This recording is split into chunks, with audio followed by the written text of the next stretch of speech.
Hey everyone, I'm Chris from Tire Supply Network, and 'tis the snow stud season yet again. You may have seen our first snow stud video, but in that video we forgot one important aspect: drilling your own stud holes for all you ag and off-the-road guys. If you haven't seen our first snow stud video, we covered just about everything there is to know about the best of the best, creme de la creme, Bruno Wessel snow studs. Now in this video, we're going to be going over some of those basics again, but also showing a little more in-depth installation of the snow studs. So let me show you the tools and equipment we're going to be using today. Okay, to my right, your left, we have a snow stud gun. This is going to be for the 9mm base flange snow studs. We have a tread depth gauge. We're going to take a tread depth reading. We have a paint marker just to mark our spot.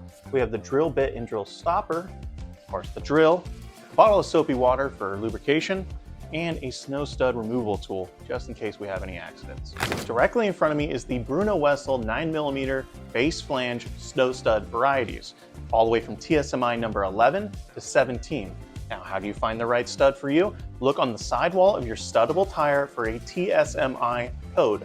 Match the codes to the studs. It's that easy.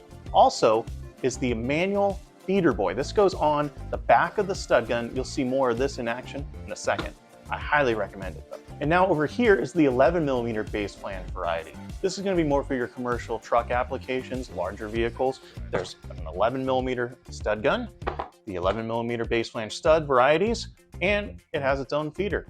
In case you haven't noticed, all the snow studs and equipment in front of me is made by Bruno Wessel. Tire Supply Network only carries Bruno Wessel because Bruno Wessel is the top of the line snow stud manufacturer. These are German engineered and German manufactured. Now let's install some studs. Now down to the nitty gritty. Here I am taking a tread depth reading and setting the depth of the drill bit inside of the drill stop to make sure I don't puncture the tire. Drilling my stud holes. Winter driving can be just about the worst possible road conditions imaginable. What stud would you trust? The German engineered and manufactured stud that photographs and laser measures every single stud that leaves their assembly line to ensure quality and precision, or the other guys? So to catch you up, I sprayed the tire with the soapy water, and now I'm using the stud gun and feeder buoy to install the studs. Now this was a stud that was installed incorrectly, and this is a stud that's been installed properly with 1mm of stud protruding from the rubber.